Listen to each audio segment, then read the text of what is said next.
นี่นกกระปัดว่าเพียงอันนี้ไงลิส่วนเราคงอายุยาวเนาะธรรมะยายวันปฐมสองอาคารจีเสกคนส่วนเราตีปีตานกกระปัดดอกพิเดเย็นนี้ปีตาเลยนกกระปัดดอกพิเดดีนี่มาเปลี่ยนแหล่ปีมาดีนกกระปัดดอกอาเพียงของอายุยาวธรรมะยายวันปฐมสองอาคารจีเสกคนอังเงเสกเช้ากูอายังทรงพัชชินเดพิลิติลูดีอายะลิเสปัลลงนันเนตขาญะโอตขาชิงกายเวกูปยาอีบิโรมาเตอาคารจีเสติชมาเตอาคารจีเสติอังเงนเสชิมาจุนรุติปีตาอารมณ์ตองยาปีตาอายากูจุนเปลี่ยนแหล่ปีมาพัชชินเลเชมาเตคันจีเสติอังเงนเสชิมาวันเลี้ยเป็นปานโดตัวปองโดงาทันโดลาจาโลงาดีชันตาปีเมนเสกูเสพยาองงาทบูกูติงเวทันจาโลงาทานายนิคันจาโลงาดีนูเนียนเต็งมวยยังชาโตเสตบอชีเต็นโดเสนลงดีเตตาชิงกูยาเลมีอาจารย์มูกางะทบูดีทานรวยอีงะวันกูเลปออีหูเมดอมูอีพัตัวเรนกกปัดดออาเพียงอายาวได้กูพยาสิงสกาเปียวบาสีฮอบีดีนี่มานกกปัดดอกองเสียงการนามาดอบ่เนาะนามาดออเมปีท้าเดดีนี่อันนี้ไงลีบ่เนาะကျွန်တော်တို့အချိန်ရတဲ့อันนี้ไงลีမှာနုကပတ်တော်ကိုခွန်အာယူရအောင်อันนี้ไงลีစက်ကဆူတောင်းခြင်းနဲ့မြေလျှော်တော်ဖရာကိုရဲ့နာမတော်ချီးမွမ်းတယ်ဒီကနေ့မှာတာကျွန်တော်မျိုးရဲ့နှုတ်ရှာပစာအဖြစ်ဒီနေ့ကိုရောရှင်ဖရာရဲ့အသက်ရှည်တဲ့နှုတ်ကပတ်တော်ကိုဝိငါတက်တည်ခံဖွင့်ရအတွက်ပြင်ဆင်တဲ့အခါမှာဝိနေတော်ဖရာအတူပါရှိတော်မူပါဒီနေ့အရောက်ချင်းစီရဲ့အတက်တာမှာနှလုံးသားထဲမှာကိုရောရှင်ဖရာစကားပြောတော်မူပါဒီနှုတ်ကပတ်တော်အဖြစ်အတက်တာအတီးကိုပြင်လဲစကားပြောတော်မူပါမျောလင်းချမ်းမဲနေတဲ့သူဒီအနာယောဂခံစားတဲ့သူဒီ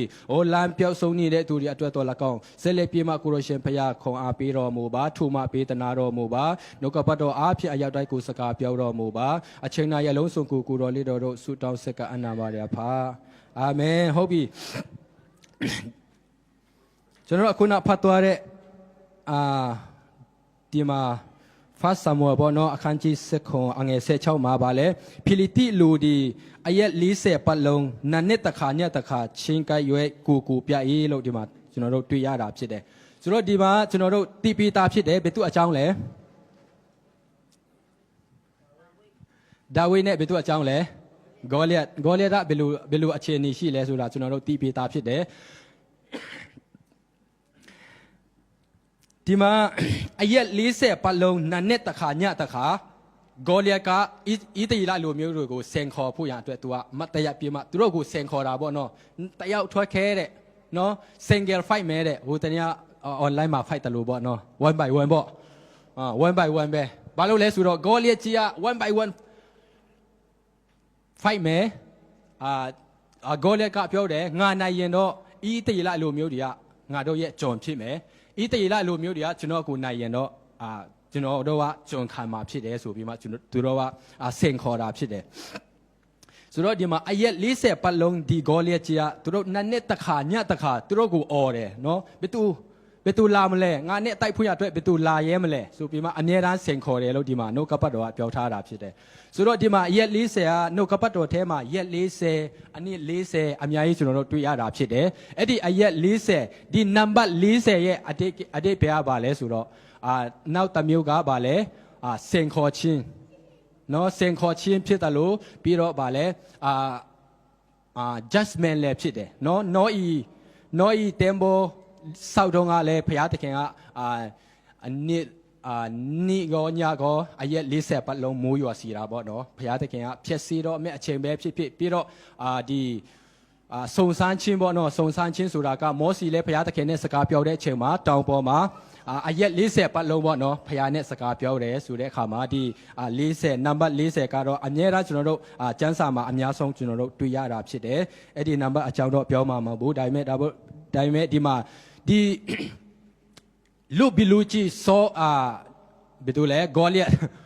စောလူတောင်ဖြစ်တော့ပြီဂေါလိယကလည်းအရက်40ပတ်လုံးနော်နှစ်တခါညတခါလာပြီးမှဣသရေလလူမျိုးတွေကိုအမြဲတမ်းဆင်ခေါ်တယ်လို့ကျွန်တော်တို့နှုတ်ကပတ်တော်မှာတွေ့ရတာဖြစ်တယ်ဒီကနေ့ကျွန်တော်တို့အတက်တာမှာလဲဘာဒီကဆင်ခေါ်နေတယ်လဲနော် မိသားစုမှာရောဘယ်အရာတွေကကျွန်တော်တို့ကိုအမြဲတမ်းဆင်ခေါ်နေတယ်မနဲ့မူလင်းတာနဲ့မျက်လုံးဖွင့်တာနဲ့ဘယ်အရာတွေကကျွန်တော်တို့ကိုအမြဲတမ်းဆင်ခေါ်နေတယ်ဤတေလလူမျိုးတွေလည်းသူတို့ကဘလို့မှသူတို့ကဘာမှမလုပ်နိုင်ဘူးအရန်ကြောက်တယ်တဲ့နော်ဒီဂေါလိယက်ကြီးကိုအော်ဒါနဲ့ Troike အော်ဒါနဲ့ဘယ်သူမှစကားမပြောနိုင်ဘူးဘယ်သူဘယ်လူဖြစ်တယ်လဲဆိုတော့ရှင်ဘရင်ဆောလူကနေစာပြေမှဤတေလလူမျိုးတွေအားလုံးကသူတို့ကအရန်ကြောက်တယ်လို့ပြောတယ်နှုတ်ကပတ်တော်မှာအရန်ကြောက်ပြီးမှတုံပြီးမှဘာမှမလုပ်နိုင်ဘူးသူတို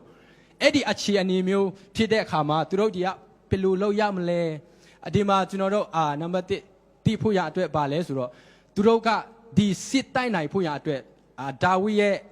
အကူ3ယောက်ဆိုရင်တော့သူကဆောလူနဲ့အတူတူသူတို့ကစစ်တန်တန်းတွေတက်တာပေါ့နော်အခုမြန်မာပြည်ဆိုရင်တော့စစ်ထဲဝင်ဖို့ရအတွက်ပေါ့နော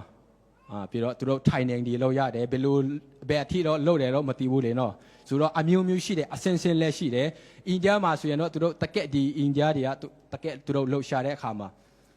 6လပတ်လုံးသူတို့ကတင်တန်းတွေတက်ရတယ်တင်တန်းဆိုတာအဲ့ဒီတနတ်ပစ်တာမဟုတ်သေးဘူးသူတို့ကကိုခန္ဓာပေါ့နော်တာမအောင်သူတို့ကအလိကျန်ခန်းအမြဲတမ်းလုပ်နေတဲ့အလိုတွေဖြစ်တယ်ဒီမှာလဲဤတီလ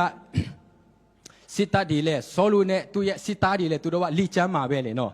်အမြဲတမ်းသူတို့ကလိကျမ်းမှာဖြစ်တယ်ဒါပေမဲ့သူတို့ဘယ်လောက်ပဲလိကျမ်းပြမှပြင်ဆင်ပါစီဒီဂေါလိယက်ကြီးတိုက်နိုင်ဖို့ရအတွက်သူတို့မှာခွန်အားမရှိဘူးလက်နဲ့တော့ရှိတယ်ပညာလဲတင်ယူနေတယ်ဒါပေမဲ့သူတို့မှာရင်ဆိုင်နိုင်ဖို့ရအတွက်သူတို့မှာဒီသူတို့တင်ထားတဲ့ပညာတွေတင်ထားတဲ့အခွန်အားတွေနဲ့သူတို့မှာဂေါလိယက်ကိုတိုက်နိုင်ဖို့ရအတွက်ဘာခွန်အားမှမရှိဘူးဆိုတာကျွန်တော်တွေ့ရတာဖြစ်တယ်ဘာလို့လဲဆိုတော့သူတို့အရန်ကြောက်နေတာပေါ့နော်ဆိုတော့ဒီကနေ့ကျွန်တော်တို့အသက်တာမှာလည်းပဲမိသားစုမှာပဲဖြစ်ဖြစ်ကျွန်တော်တို့အနာဂတ်အတွက်ပဲဖြစ်ဖြစ်ဒီကနေ့အမတာမကြီးမားလွန်းတဲ့ဒီဘီလူကြီးပေါ့နော်ဂေါလိယက်လိုအမတာမကြီးမားတဲ့ယန်သူရှိသလားဒီနေ့အဲ့ဒီယန်သူကိုကျွန်တော်တို့ဘယ်လိုတိုက်မလဲဆိုတာဒီနေ့အနည်းငယ်လေးဆွေးနွေးရအောင်ဟာလေလုယာဟာလေလုယာလူတိုင်းမှာရှိမှာပဲကိုယန်သူကတခါတလေကိုကလူချင်းလို့ထင်တတ်တယ်ကိုယန်သူလေဒါပေမဲ့လုံးဝမဟုတ်ဘူးနော်ဒီလူကငါယန်သူပဲတည်တဲ့အထိတော့ဒီလူကအဲ့လိုမျိုးကျွန်တော်တို့ဒါပေမဲ့အဲ့ဒီခေတ်တုန်းကဆောလူတို့ခေတ်တုန်းကတော့သူတို့ကတကက်လူချင်းတိုက်တာပေါ့နော်ဘာလို့လဲဆိုတော့သူတို့ကဒီဖိလိတီးလူတွေက East Italia လူမျိုးတွေကိုအမြဲတမ်းသူတို့ကတိုက်တာဖြစ်တယ်ဒါပေမဲ့လူချင်းတိုက်တယ်အဲ့ဒီခေတ်တုန်းကဒါပေမဲ့ယခုချိန်မှာကျွန်တော်တို့ယုံကြည်သူအသက်တာမှာကျွန်တော်တို့နိစ္စနေ့တိုင်းစာတာမာနရဲ့စုံစမ်းနှောက်ယှက်ခြင်းကြီးလက်ဖြာခြင်းတွေကိုကျွန်တော်တို့အမြဲတမ်းရင်ဆိုင်နေရတာဖြစ်တယ်ဆိုတာနားလည်ဖို့ဖြစ်တယ်ဟာလေလုယာဟာလေလုယာဆိုတော့အဲ့ဒီလောကမှာအမတမတကူရှိတဲ့ဒီစာတာမာနကိုကျွန်တော်တို့ဘယ်လိုတိုက်နိုင်မလဲလူအနေနဲ့မဖြစ်နိုင်ဘူးလေကျွန်တော်တို့လူချင်းတောင်မှမတိုက်နိုင်တာနော်စကားများမယ်ဆိုရင်တော့ကျွန်တော်ဆိုရင်တော့စကားများတာအဆင်မပြေဘူးအဲ့ဒီလောက်ထိကျွန်တော်တို့ဒီလောကမှာအသက်ရှင်နေတဲ့အခါမှာကျွန်တော်တို့ဘယ်လိုရင်ဆိုင်ရမလဲဒီဂေါလိယက်ကြီးကိုကျွန်တော်တို့မှာရှိနေတဲ့ပြဿနာကိုကျွန်တော်တို့ဘယ်လိုကျော်လွှားမလဲဆိုတာဒီနေ့ကျွန်တော်တို့အနေငယ်လေးဒါဝိရဲ့အသက်တာအဖြစ်ခွန်အားယူဖို့ဖြစ်တယ်ကျွန်တော်ဖတ်သွားတဲ့ရှမာသဲ7:28မှာဘာပြောတယ်လဲဝင်လေးရွက်ပင်ပန်းတော်သူအပေါင်းတို့ဘာပြောလဲငါထံတို့လာပါလို့ပြောတယ်နော်လာပါလို့ပြောတယ်ဆိုတော့ကျွန်တော်တို့လာသလားကျွန်တော်တို့မှာဝင်ထုတ်ဝင်ပိုးကြီးရှိလားလက်ထောင်ရအောင်ဝန်ထဝန်ပူရီရှိတယ်ပြဿနာတွေရှိတယ်အနာယောဂါတွေရှိတယ်မရှိကြဘူးနော်တချို့တွေကမရှိဘူးတချို့တွေရှိတယ်ရှိတယ်လို့မရှိတယ်လို့ပေါ့နော်တုံကတော့ရှိမဲ့တဲ့နေဒီမှာလက်နာဖက်တောင်ထောင်ထားတယ်ဆိုတော့ဘာပဲဖြစ်လူတိုင်းမှာခက်ခဲဒီပြဿနာတွေရှိတယ်ဝန်ထုတ်ဝန်ပူးတွေရှိတယ်ဒါပေမဲ့တခင်ယေရှုကဘာပြောလဲဆိုတော့အဲ့ဒီပြဿနာအားလုံးကိုတင့်မှာရှိတဲ့ဝန်ထုတ်ဝန်ပိုးတွေကတင်တယောက်တည်းထားနိုင်မှာမဟုတ်တဲ့အတွက်ကြောင့်ငါစီလာယူပါလို့ပြောတာဖြစ်တယ်ဟာလေလုယာဟာလေလုယာဒီနေ့ကျွန်တော်တို့ဖခင်ကြောင့်သွားတယ်ဆိုတာကတနင်္ဂနွေနေ့ဖြစ်လို့မဟုတ်ပဲနဲ့ဒီကနေ့ကျွန်တော်တို့မှာရှိတဲ့ပြဿနာတွေကျွန်တော်တို့မှာရှိတဲ့မပြည့်စုံခြင်းတွေကျွန်တော်တို့မှာရှိတဲ့အခက်အခဲတွေအားလုံးကိုယေရှုခရစ်တော်ဖခင်ခြေတော်ရင်းကိုယူဆောင်လာဖို့ဖြစ်တယ်ဟာလေလုယာဘာလို့လဲ तू ကအကုန်လုံးလုပ်ပေးမှာဖြစ်တယ်ဟာလေလုယာအယံဝန်တာဆရာဖြစ်တဲ့ကျွန်တော်တို့အတွက်ဘာလဲဆိုတော့ယေရှုခရစ်တော်ဖခင်ကတင်တို့အထူးသဖြင့်ဒုံရဲ့ပြဿနာနည်းနည်းကြီးတယ်ခါကြတော့ तू လာပါစီနော်ဒီမှာဆရာဆောင်ပြတော့ तू ပြဿနာတီလေးဆိုတော့မလာပါနဲ့မပြောဘူးရှိသမျှအားလုံးကိုယူလာခဲ့လို့ပြောတာဖြစ်တယ်ဟာလေလုယာဟာလေလုယာအဲ့ဒါကြောင့်ဒီကနေ့ကျွန်တော်တို့ဘယ်လောက်ကံကောင်းတယ်လဲကျွန်တော်တို့ကိုးကွယ်တဲ့ဖခင်ကလာပါနော်အပြစ်ရှိသမျှလဲယူလာပါပြဿနာရှိသမျှယူလာပါချမ်းသာပြီးမယ်လို့ပြောတဲ့ဖခင်ဖြစ်တယ်ဟာလေလုယာဒီနေ့မိတ်ဆွေမှာပါပြဿနာရှိတယ်လဲတင်ကိုယ်တိုင်မဖြေရှင်းပါနဲ့ တဲ့အာယာမောမှာဖခင်ကစူးရင်လို့ဖြစ်တယ်ဟာလေလုယာကိုကတော့ဘာပဲဖြစ်ဖြစ်ငါကိုယ်တိုင်တော့ပြီးမှဖြစ်ရှင်းမယ်ကိုယ်တိုင်ဖြစ်ရှင်းချင်တာလေနော်ဒါပေမဲ့ဖခင်ကဘာပြောလဲယူလာခဲ့ပါတဲ့ကိုမှရှိတဲ့ဝန်ထဝန်ပိုးတွေကိုပြဿနာတွေကိုပဲထမ်းချင်တာအဲ့လိုမဟုတ်ဘူးသခင်ယေရှုကလာခဲ့ပါယူလာခဲ့ပါငါထဘူးထမ်းကြည့်ပါတင်းမှာရှိတဲ့ပြဿနာအလုံးကိုငါရှိဖို့ငါမှာရှိတဲ့တဘိုးကိုငါထမ်းခိုင်းမယ်ဟာလေလုယာဟာလေလုယာဖခင်သခင်က exchange လုပ်ပြီးချင်တာဖြစ်တယ်ဟာလေလုယာဟာလေလုယာဆိုတော့ကျွန်တော်တို့အသက်တာမှာကျွန်တော်တို့မှာရှိတဲ့ပြဿနာအလုံးကိုဖခင်သခင်ကဘာပြောလဲယေရှုကဘာပြောလဲငါစီယူလာပါငါချမ်းသာပေးမယ်လို့ပြောတဲ့ဖခင်ဖြစ်တယ်ဟာလေလုယာဟာလေလုယာလူတိုင်းမှာပြဿနာတွေရှိတယ်နော်အခဲတွေရှိတယ်ခလေးလေးတွေရောနော်အခုကျွန်တော်မှာတားလေး3ယောက်ရှိတယ်အငယ်ဆုံးတောင်မှသူကသူဟာသူနဲ့သူမော့နော်ပြဿနာရှိတယ်သူမှာရှိတယ်သူတခါတလေ तू ကပြောချင်တာရှိတယ်လိုအပ်တဲ့အရာတွေရှိတယ်ကိုနားမလဲဘူး तू မှာပြဿနာ तू ကတိုင်ပတ်နေတာနော်ကိုနဲ့မတူကြတာပြဿနာလူတိုင်းမှာပြဿနာရှိတယ်ကြီးရှိမယ်တချို့တွေက तू အများကြီးရှိမယ်တချို့တွေက तू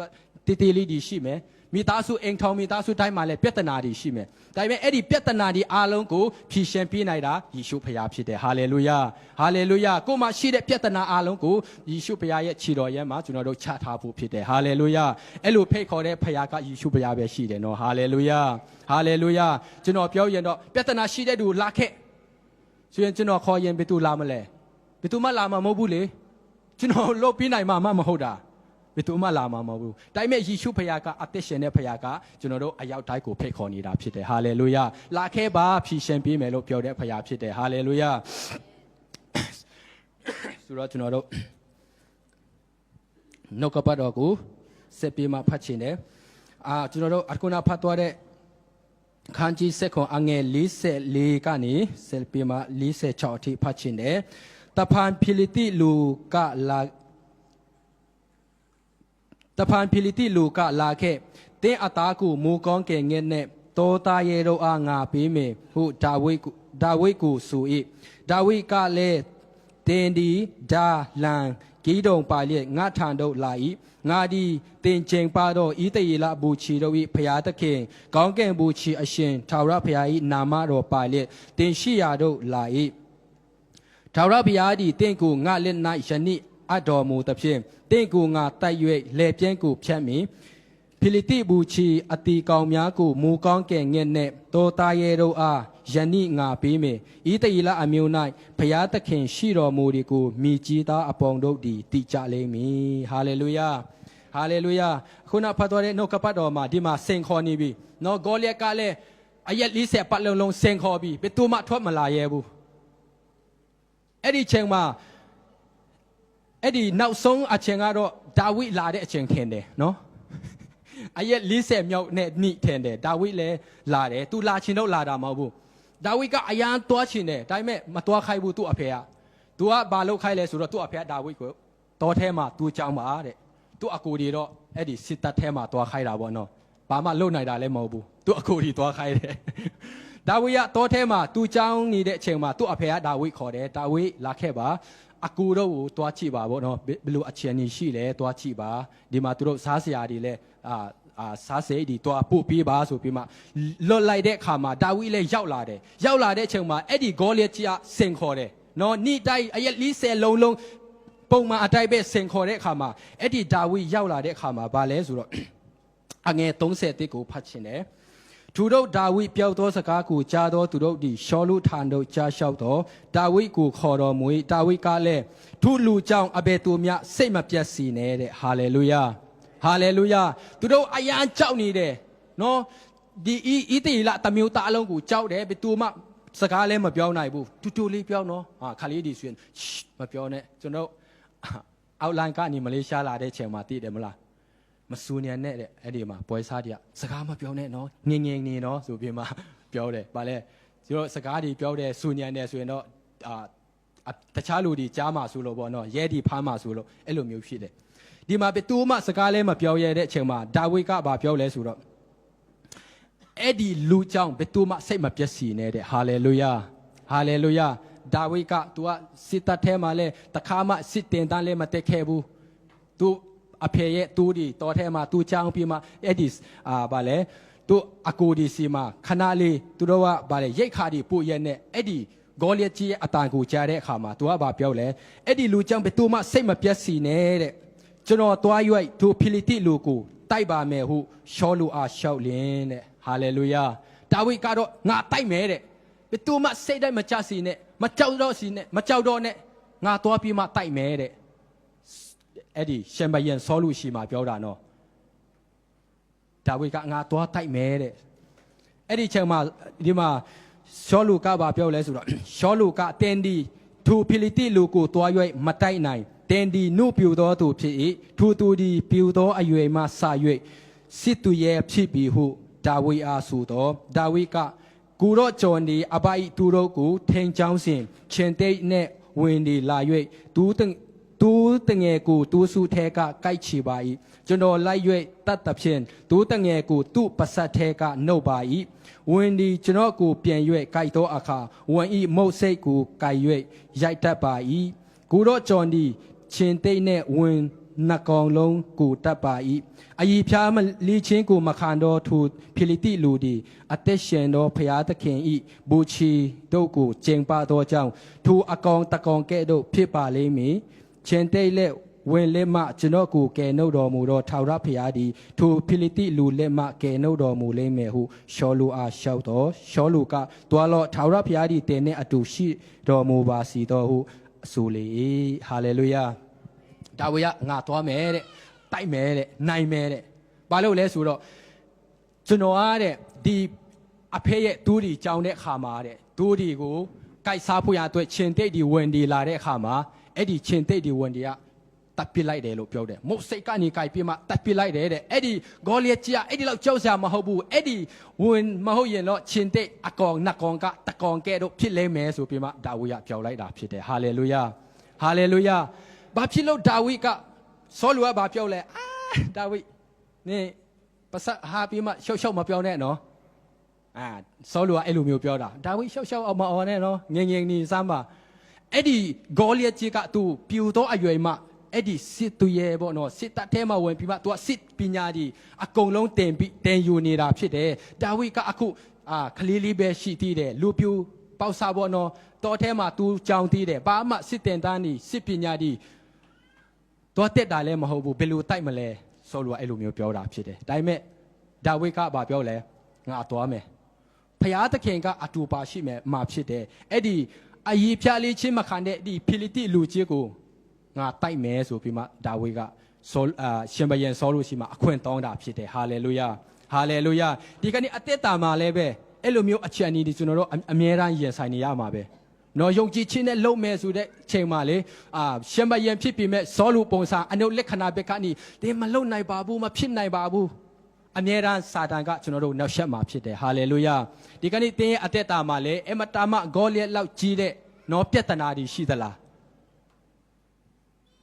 ဒီကနေ့ကျွန်တော်တို့ဒါဝိဒ်ကဲတို့ဖခင်ရဲ့နာမအားဖြင့်ကျွန်တော်အနိုင်ယူရမှာဖြစ်တယ်ဟာလေလုယာဟာလေလုယာကျွန်တော်တို့ခွန်အားနဲ့တော့မဖြစ်နိုင်ဘူးလေဒါဝိဒ်ကရှောက်ပြောတာမဟုတ်ဘူးနော်သူတော်ထဲမှာသူကဖခင်သခင်ကအတူပါရှိတယ်ဖခင်သခင်သူ့ဘက်မှာရှိတယ်ဆိုတာတည်တဲ့အခါကျတော့သူကအဲ့ဒီဖခင်ရဲ့နာမတော်အားဖြင့်နိုင်မယ်ဆိုတာတည်ပြီးမှသူကဆောလူရှိမှပြောတာဖြစ်တယ်ဟာလေလုယာ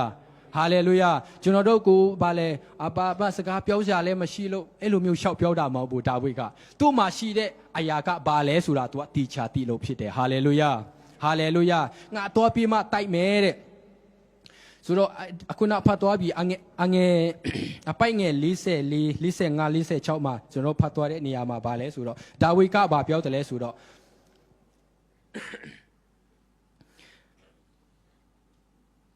အဲ့ဒီချိန်မှာဒါဝိဒ်နဲ့ဂေါလျက်တိုက်ဖို့ရန်အတွက်ဂေါလျက်ကတော့ကျွန်တော်တို့တီးပြီးသားပေါ့နော်သူ့မှာလန်တန်ကြီးရှိတယ်နော်သူ့မှာဓာတ်ကြီးရှိတယ်ဒါဝိဒ်မှာဘာမှမရှိဘူးဒါဝိဒ်မှာဘာပဲရှိလဲ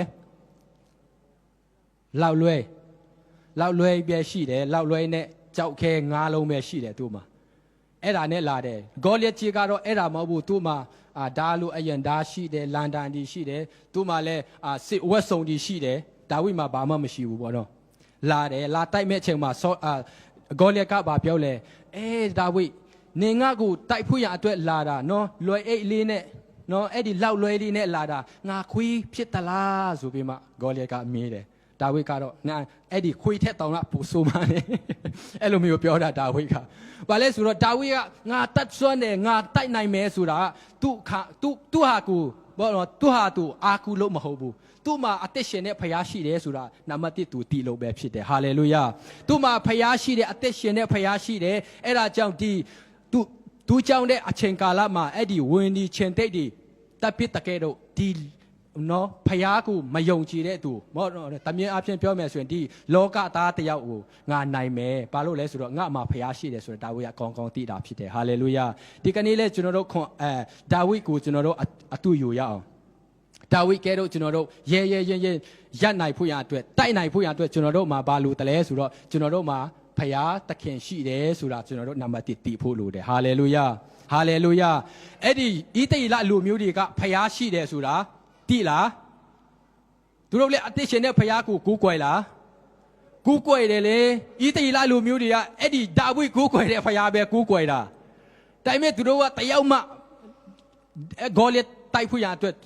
မထနိုင်ဘူးပါလို့လေသူတို့ဖျားနဲ့အချိန်မယူဘူးဖျားကသူတို့နဲ့အတူပါရှိတယ်ဆိုတာဖျားကတိုက်ပေးမယ်ဆိုတာသူတို့မယုံကြည်နိုင်လို့ပဲဖြစ်တယ်ဟာလေလုယာဟာလေလုယာကျွန်တော်တို့ယုံကြည်သူအသက်တာမှာလည်းပဲလူတွေကယုံကြည်ခြင်းနဲ့လုံနိုင်တယ်ယုံကြည်ခြင်းနဲ့ရှောက်လန်းနိုင်တယ်ကိုကြတော့မရှောက်လန်းနိုင်ဘူးဆိုတာအဲ့ဒါစာတာမာနရဲ့လက်ဖြားခြင်းဟာလေလုယာကျွန်တော်တို့လုံနိုင်တာဖြစ်တယ်ဟာလေလုယာကျွန်တော်တို့တတ်နိုင်တဲ့အလူတွေဖြစ်တယ်ဘာလို့လဲဆိုတော့ကျွန်တော်တို့မှာဖျားရှိတယ်ဟာလေလုယာအငယ်46မှာပါလဲဒါဝိဒ်ကဆောလူဂေါလိယစီမှာပါပြောလဲတင်းကလန်ဒါနဲ့နော်လန်ဒါနဲ့လာတယ်ကီးတုံဒီနဲ့လာတယ်ဒါပေမဲ့ဓာနဲ့လာတယ်ဒါပေမဲ့ကျွန်တော်ကြတော့ဗာလဲနင်ကျင်ပါတော့ဤတေလလူမျိုးရဲ့အသက်ရှင်တဲ့ဖခင်ရဲ့နာမတော်အဖြစ်လာတယ်လို့ပြောတယ်ဟာလေလုယာဟာလေလုယာဒီကနေ့ထိုနာမတော်ကိုကျွန်တော်တို့ကြိုက်ဆွဲရအောင်ဟာလေလုယာအဲ့ဒီနာမတော်အဖြစ်ကျွန်တော်တို့အရာခတ်တဲ့ကိုတတ်ဆွဲနိုင်မဲ့လူတွေဖြစ်တယ်ဟာလေလုယာဒါဝိဒ်ကတော့သူ့မှာဘာမှမရှိဘူးလောက်လွယ်လေးငါလောက်လွယ်နဲ့လာတယ်လို့လည်းမပြောဘူးသူကဖခင်သခင်နာမတော်အဖြစ်လာတယ်လို့ပြောတာဖြစ်တယ်ဟာလေလုယာဒါဝိဒ်ဘာထပ်ပြောသေးလဲဆိုတော့ဒီနေ့ငါဂေါလိယနဲ့လက်ပြန်ကိုငါဖြတ်မဲတဲ့သူ့မှာဓာပါလားမပါဘူးဓာလည်းမပါဘူးဒါပေမဲ့ तू ကလက်ပြန်ဖြတ်မဲဆိုပြီးမှပြောပြလိုက်တာအဲ့ဒီလောက်လွယ်နဲ့ဘယ်လိုလက်ပြန်ဖြတ်မဲလဲတော့မသိဘူးလေနော်ဒါပေမဲ့ဖခင်ကလိုအပ်ရင်တော့အဲ့ဒီဂေါလိယရဲ့လက်ပြန်ဖြတ်ဖို့ရအတွက်သူ့မှာရှိပေးသားဂေါလိယမှာရှိပေးသားလေဓာဒီအစုံရှိပေးသားအဲ့ဒီအရာတွေနဲ့ तू ကဖြတ်ဖို့ရအတွက်ယုံကြည်ခြင်းနဲ့ तू ကကြွေးကြော်လိုက်တာဖြစ်တယ်ဟာလေလုယာဟာလေလုယာဒီကနေ့ကျွန်တော်တို့မဖြစ်နိုင်ပါဘူးမဖြစ်သင့်ပါဘူးเนาะအဲ့ဒီအရာတွေကဘယ်လိုမှဖြစ်နိုင်မှာမဟုတ်ဘူးဆိုတဲ့အသွေးတွေဒီကနေ့ဖြတ်ပြီးမှဒါဝိဒ်ကဲတော့ဟာလေလုယာကျွန်တော်တို့မှာဖခင်ရှိတယ်ဟာလေလုယာယနေ့ထိတိုင်ပို့ဆောင်ကောင်းချီးတဲ့ပြီးတဲ့ဖခင်ကဆက်လက်ပြီးမှပို့ဆောင်ကောင်းချီးပြီးမှဖြစ်တယ်ဟာလေလုယာကျွန်တော်တို့ကုခွန်အားနဲ့မဟုတ်ဘူးကုပညာနဲ့ဆိုရင်ဘယ်လုံနိုင်မလဲဒါပေမဲ့ကျွန်တော်တို့မှာရှိတဲ့ဖခင်အားဖြင့်ကျွန်တော်တို့အရာခတ်တဲ့ကိုတတ်ဆွဲနိုင်တဲ့လူတွေဖြစ်တယ်ဟာလေလုယာယေရှုခရစ်တော်ဖခင်ကျွန်တော်တို့အတွက်ကိုစားလေဝါကားတိုင်မှာလှုပ်ဆောင်ပေးတဲ့အရာကိုဒီကနေ့ကျွန်တော်တို့ယေရှုနာမ၌ပြန်လည်ပြီးမှကျွန်တော်တို့တိုက်ခိုက်ဖို့ဖြစ်တယ်ဟာလေလုယာပြန်လည်ပြီးမှထိုနာမတော်အားဖြင့်ကျွန်တော်တို့အရာခတ်တဲ့ကိုကြော်လွှမ်းနိုင်ဖို့ရန်အတွက်ဖခင်ရှင်ကောင်းချီးပေးပါစေဆိုတော့ဒီမှာဒါဝိဒ်ကပြောလဲငါတိုက်မယ်နေ့လည်းပြန်ကိုလည်းဖျက်မယ်လို့ပြောတယ်ဒါပေမဲ့သူ့မှာဓာမရှိဘူးဒါပေမဲ့ဒါဝိဒ်ကဗာလဲမနော့ပင်ကောပါဘာငါလဲမနော့aman polo nei lo aya nga wa om sai changa to mano ding chi pe kor pa wa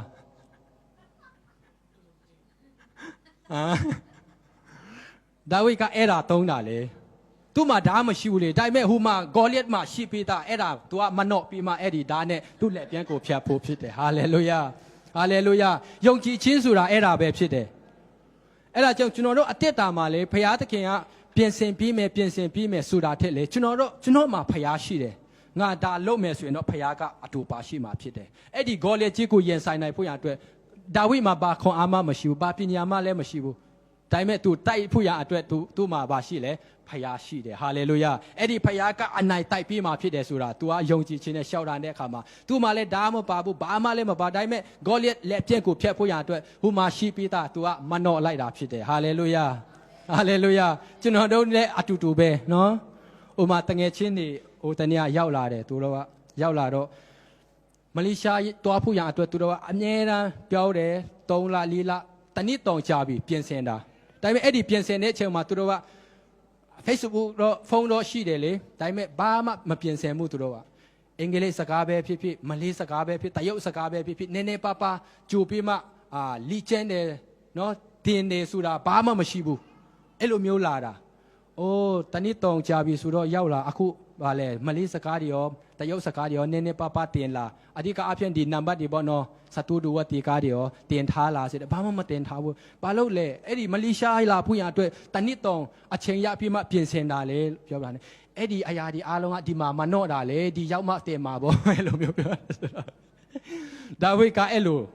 နော်သူ့မှာဓာတ်မရှိဘူးဒါပေမဲ့ဂေါလိယရဲ့လက်ပြန့်ဖြတ်ဖို့ရအတွက်ဂေါလိယမှာရှိပေးတာဖြစ်တယ်ဟာလေလုယာဒီကနေ့ကျွန်တော်တို့မှာရှိတဲ့အခက်အခဲပြဿနာအားလုံးကိုကျွန်တော်တို့မကြည့်ပဲနဲ့စိုက်ကိုမကြည့်နဲ့ဟာလေလုယာဟာလေလုယာစိုက်ဘယ်လောက်ကြီးကြီးဂေါလိယကဘယ်လောက်ကြီးပါစေဘယ်လောက်ထောင်ထောင်မောမောဖြစ်ပါစေ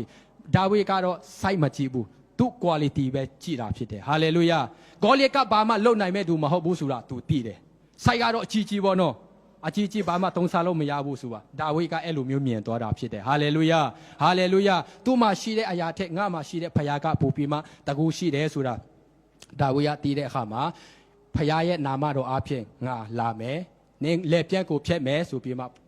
ဒါဝိကပြောတတ်ခဲ့တော့ဒီကနေ့ကျွန်တော်တို့အသက်တာမှာလည်းပဲအခက်ခဲဒီပြဿနာဒီအားလုံးကိုကျွန်တော်တို့ရင်ဆိုင်ကြော်လွှားနိုင်ဖွင့်ရအတွက်ဒီနေ့ထိုဖခင်ရဲ့နာမတော်ကိုကျွန်တော်တို့အမြဲတမ်းကြိုက်ဆွဲဖို့ဖြစ်တယ်တမန်တော်ဝတ္ထုအခန်းကြီး၄အငယ်7မှာနှုတ်ကပတ်တော်အဲ့ဒါနောက်ဆုံးအနေနဲ့ကျွန်တော်ဖတ်ချင်တယ်တမန်တော်ဝတ္ထုအခန်းကြီး၄အငယ်7ကရှင်ပေတရုပြောက်သွားတဲ့အရာလေးဖြစ်တယ်အဲ့ဒီအရာကကျွန်တော်အရန်ကြိုက်တာဖြစ်တယ်ထိုသခင်၏နာမတော်မှာတပါငါတို့ကိုကယ်တင်နိုင်သောနာမတဆုံတခုမြကောင်းကင်အောက်လူတို့တွင်မပေါ်မရှိဟုပေတရုဆိုဒီကိုသူတို့ပေတရုဒီထိုသူတို့ကိုမောဆူ၏လို့ပြောတယ်ဟာလေလုယာကျွန်တော်တို့ကိုကယ်တင်နိုင်တာထိုဖခင်ရဲ့နာမတပါပဲရှိတာဖြစ်တယ်ဟာလေလုယာဒီနေ့မှာလဲဒါဝိဒ်ကဖခင်ရဲ့နာမတော်အဖြစ်ငါလာတယ်ဆိုတကယ်လို့ကျွန်တော်တို့အသက်တာမှာလည်းပဲကျွန်တော်တို့မှာရှိနေတဲ့ဂေါလိယလောက်ကြီးမားတဲ့ကျွန်တော်တို့မှာရှိတဲ့ယန်သူတွေအားလုံးကိုအနိုင်တိုက်နိုင်ဖို့ရအတွက်ဒီနေ့ဖခင်ရဲ့နာမတော်အားကိုကိုက်ဆွဲရအောင်ဟာလေလုယာထိုနာမကလွှဲရင်ကျွန်တော်တို့ဘာမှလုပ်နိုင်မှာမဟုတ်ဘူးဟာလေလုယာကျွန်တော်တို့မှာပြဿနာကြီးရှိမယ်ကျွန်တော်တို့ခွန်အားနဲ့တော့ဒီလောကမှာကျွန်တော်တို့လုပ်နိုင်မယ့်အရာတွေကနည်းနည်းလေးတိတိလေးပဲရှိတာဖြစ်တယ်ဟာလေလုယာဒါပေမဲ့ကျွန်တော်တို့မှာရှိတဲ့ဖခင်ကတော့အရာခတ်တင်ကိုတဆွမ်းနိုင်တဲ့အရှင်ဖြစ်တယ်ဟာလေလုယာကျွန်တော်အားလုံးမတတ်ထားပြီးမှချင်းမွန်ချင်းတပုတ်ကိုဆိုပြီးမှကျွန်တော်တို့အဆုံးတိုက်ရအောင်